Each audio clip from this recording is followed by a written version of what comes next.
No. There was a better chance of, the New Age Outlaws coming back and winning the tag. Oh shit, they already did that. And then disappeared promptly. Yeah, That's bullshit. Come in, win the titles, leave. yeah. Come in, win the titles, leave. Well, win the titles. Fail to win them back, and then, oh yeah, we need you guys to put over the Ascension. This is a tag team from, NXT. We really think they're gonna do well, and then, no, they fucking suck. Like they're just, I don't see anything with them. And I mean the fact that they're like their whole promos were like just ragging on like the who was it? Like just pretty much ragging on like the Road Warriors and whatnot. It's like, yeah, guys, come on, man, you got to do something before you can rag on somebody else. Like, Hmm. that's not even a good way to get fucking cheap heat. Yeah, I agree. You do have to do something before you start talking shit. Yeah. Or at least talking shit about other people. Welcome to the wasteland. It's like, fuck you and your wasteland.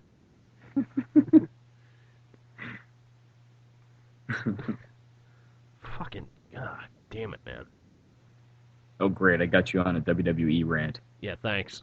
God, you goddamn son of a fucking. What else is happening? Anything new? Anything interesting? Anything different? No, it's still just taking shit day by day. Like you know about the personal thing that's kind of going on right now, and yeah, I'm not gonna talk about that because I do want to show some restraint on this podcast, but needless to say, yeah, I have not been exactly the happiest person in the past for the past few days. Yeah. And I was like, Me neither. I've been in kind of a horrible mood, but definitely not for the same reasons or the same level, I'm sure, that you're at. exactly, but I just had to laugh at it because I was like, you know what, man, this past weekend was fucking great. Went to Connecticut Comic Con, got to meet Kevin Conroy. Fucking like that guy's voice, man. Holy shit, man. Fucking panties were melting that weekend. Or panties or somebody else's. My own or somebody else's, yeah, exactly. um, yeah, whatever. And then I wake up Sunday morning having breakfast and whatnot, and my brother sends me a text. He's like, "Hey, you forgot something." I was like, "What? What I forget?" And it's like, I got everything." He's like, "You forgot you're going to see Motley Crue tonight with me." I'm like, "Fucking what?"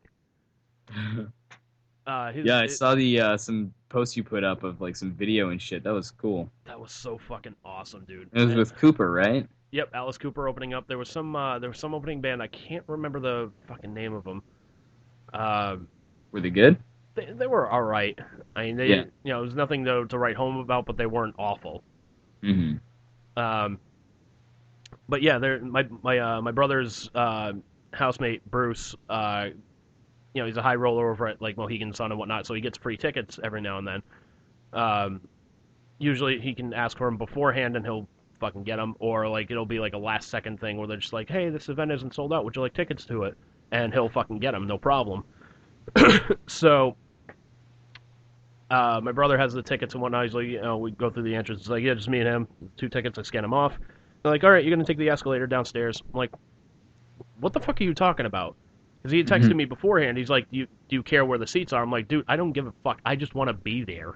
Hmm. Like, I don't care if I have to sit in like the I don't care if I have to stand on the top of the fucking the promenade in the arena. I don't give a fuck. I will stand up there. I don't give a shit.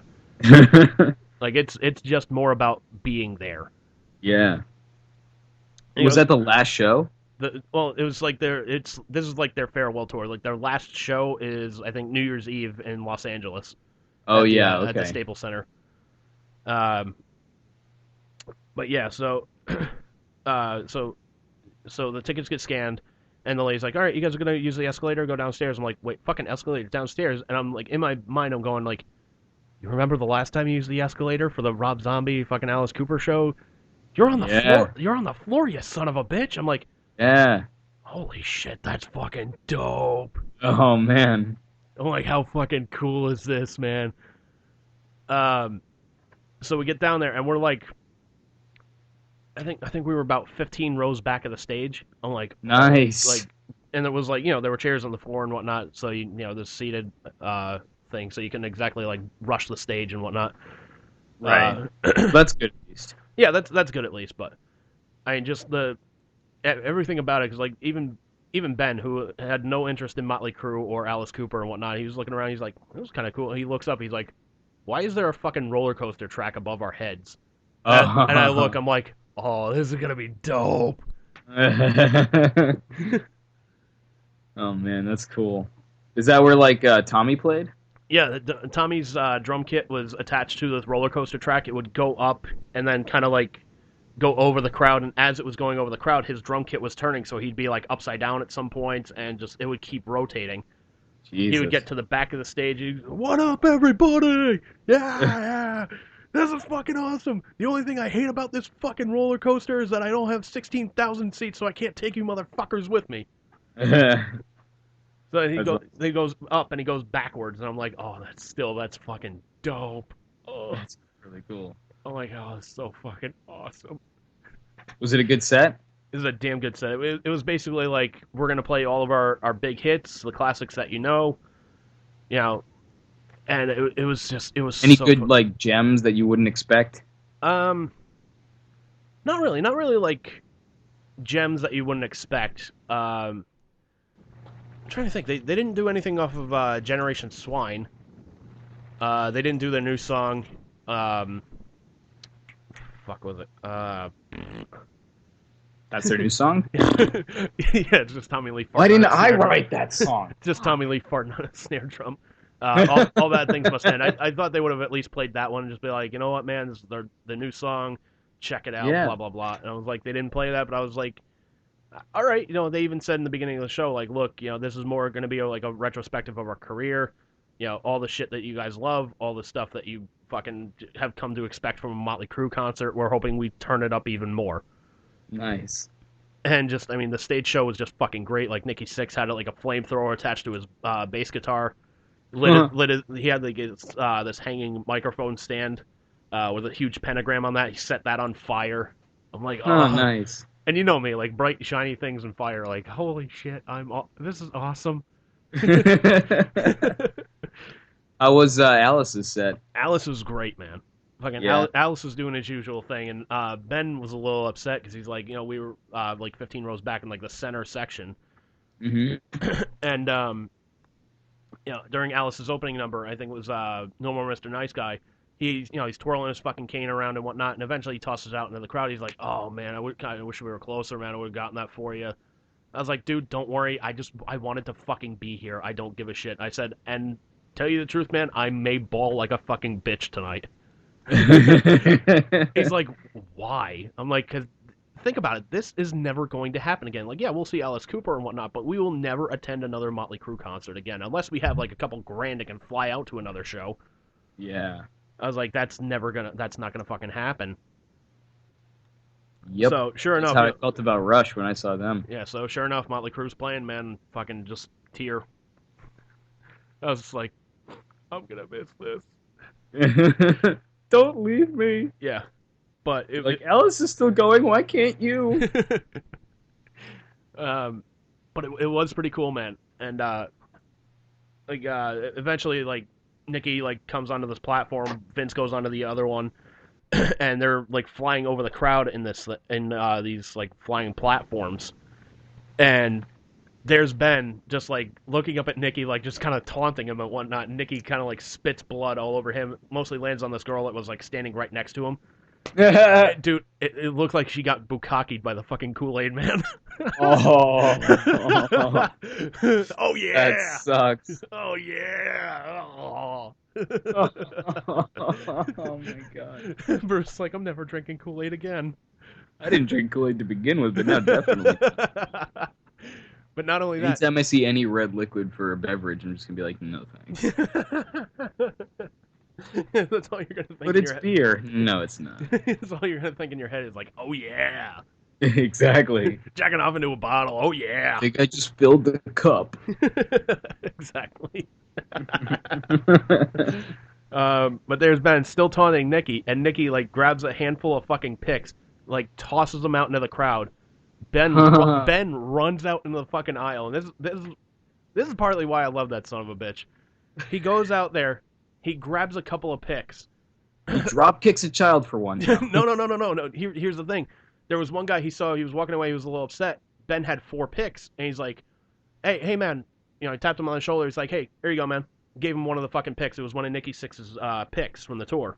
Nice. And I'm like, dude, that's fucking karma, man. That's fucking awesome. He's like, "Oh, I'm not done yet. Here you go."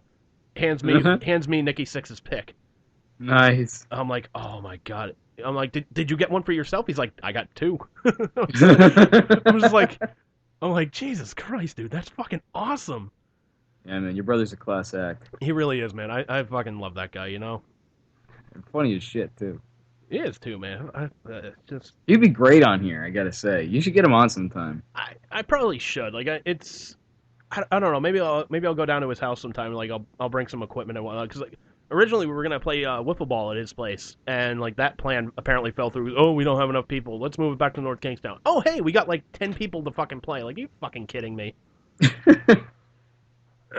So, but like I was gonna bring the equipment down, and I was just gonna say, you know what, man, fucking Nick, you're not gonna play. Fine, here, do fucking play-by-play or something like that. He's like, oh, I've been practicing. Like, yeah, no, you haven't. Don't lie to me, boy. Exactly. My girl, don't lie to me. My commish. Don't lie to like me. A bitch. You haven't practiced a goddamn thing. Yeah.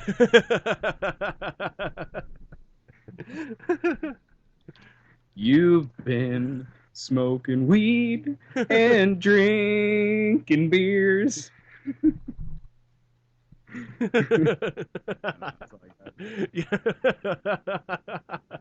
Thank you. I'll be here all week. Thank you. Try the veal. Go home. I got no place else to go. Oh, that reminds me, dude. I saw that I Am Chris Farley movie. I didn't see that, man, because I was just like, you gotta check it out. You'd dig it. Man, that was the thing. I was torn between that or watching Raw, and I was just like, yeah, my uncle's here and he wants to watch wrestling. I'm just like, oh, whatever. I'll watch wrestling. If anything, this hopefully will be on demand, and I'll go back and I'll watch it, because I was interested in watching. It is. Because I was interested in watching it. Like, I saw the trailer for it. I was like, this is gonna be great. And then they're like, yeah, it's gonna be on Monday night, same time as Raw. I'm like, well, son of a bitch. Yeah, you should go back. I'm pretty sure it is on demand, so I'm pretty sure you can check it out. But it was very good. Even Liz was checking it out with me. She's not even really a big Farley fan. Yeah. But it covered like everything from when he started, like back in Chicago, all the way up to like his SNL and movie days and shit. Yeah, I don't know if I let you borrow that book, The Chris Farley Show. I don't know. I don't think so. It was pretty great. It's like a whole bunch of people telling Chris Farley's story. Like, people that grew up with him would tell childhood stories. People that worked with him would tell him like stories of like working out with him at Saturday Night Live. They would talk about his death, everything, man. And it was just like, holy shit. The only part of the movie I didn't really like is his brother is kind of annoying. One of his brothers. Yeah. The main one who's talking about him. I think his name is Kevin. I think so, yeah. He's got like a beard or something. That dude was kind of annoying for me. I don't know why. But he's like, I'm the one who looks like Chris the most. Yeah. It's and he even kind of like talks and kind of acts and sounds like him, which I get it. Like, it's his brother, but at the same time, like, yeah, it's like at the same time, man. It's like, dude, like there was. I can't help but feel like it's a little bit working off his coattails, a little bit. Just a little bit. Yeah, and that's where I have a problem with it. Yeah. So. Sorry, man. I'm paying attention to you, and I'm also looking at our new favorite Twitter account, ScanBC. Oh, nice. What's been going on in Canada? We got to give us a Canada update. Yeah, we got to have our little Canadian rap here. Dude, you got to come up with like some. We should do this every time we do a podcast, and you got to come up with some sort of music to play, like to intro this shit. The Canadian news update. You're like, oh, right. Canada, or I'm the Mountie, or something like that. The Mountie theme. Yeah. Or when they had to change it because they were going to get sued. I'm not the Mountie. Yeah. All right, so at ScanBC on Twitter.